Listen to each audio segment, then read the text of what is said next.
Question for any of you. The whole idea of building a network, what would you say is like we're just starting out, so say we've got maybe 20 people on our network.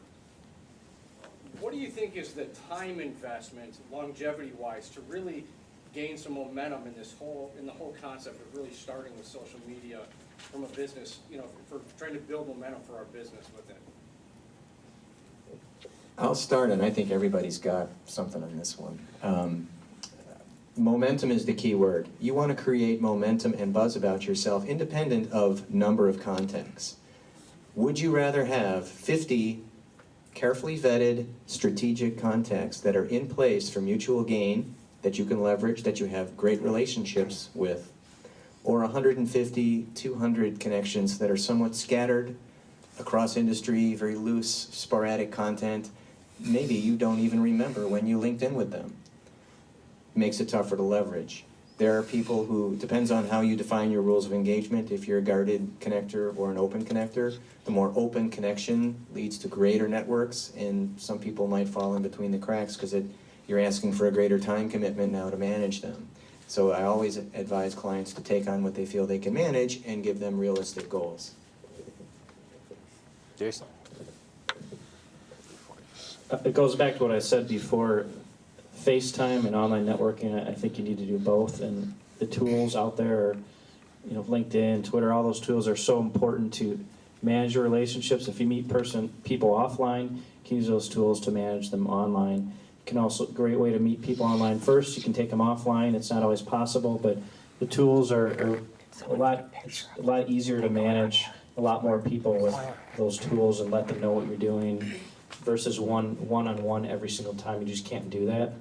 So I think it's important to spend the time doing it. Do what you're comfortable with, but gradually start doing it. LinkedIn, if you're not on LinkedIn, you're missing the boat. I mean, everyone should be on LinkedIn. When you have a meeting with someone, they're going to be looking on LinkedIn before they meet with you, as Mike had mentioned, to find out more about you. And if you're not on LinkedIn, people are going to wonder, who are you? Why aren't you doing this? And it may hurt your chances of building that relationship and ultimately getting a sale. So it's worth spending the time. You don't have to do all the tools out there. Start with a couple, and then gradually work your way towards more. But it does take a lot of time to do all those tools effectively.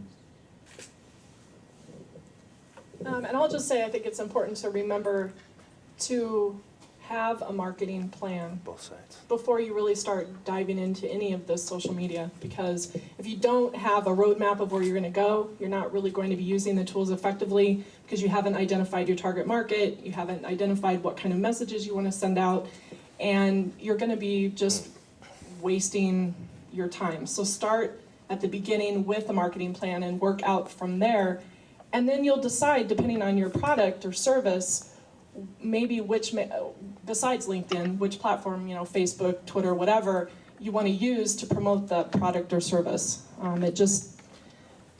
You'll have to do a little bit of evaluating, and it will take some time, but start with that marketing plan. And if you don't have one, find a company that can help you with it, or spend some time searching on the internet to devise one for yourself. I obviously am a big proponent personally of an open network. I met Mike O'Neill, and he convinced me very quickly that with 185 connections 2 years ago, I was able to follow my dreams and start traveling to speak and train, as opposed to just doing it where I lived. And through that, I met Mike O'Neill. Now I've got over 15,000 connections on my first level on LinkedIn, and the phone calls come to me. Instead of me having to reach out and say, would you hire me as a speaker? Is there an opportunity here? People call me, they've looked at my LinkedIn profile, and I pick up the phone. Hi, Lori, this is so-and-so in this city. We need a speaker on these dates for this kind of an audience. Are you available, and how much do you charge? I mean, you want to talk about my head spinning, because the conversation has completely changed. And the people that are not comfortable with me being a constitutional conservative and putting on my Facebook profile that I believe in Jesus Christ as my Lord and Savior, that's okay.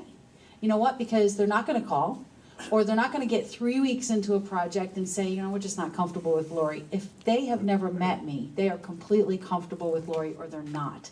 If they are, they pick up the phone and call me.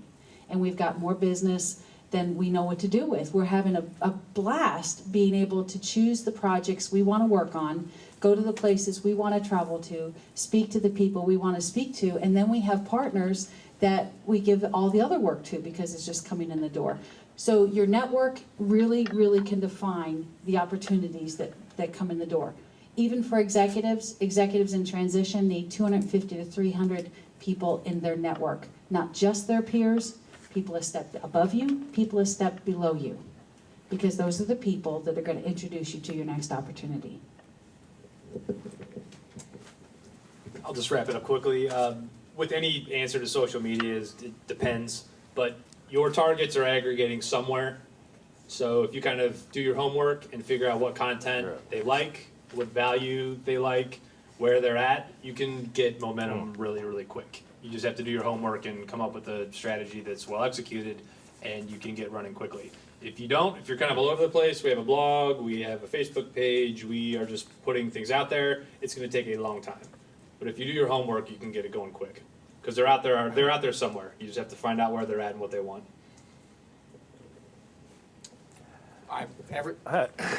Everything that's been said has been said.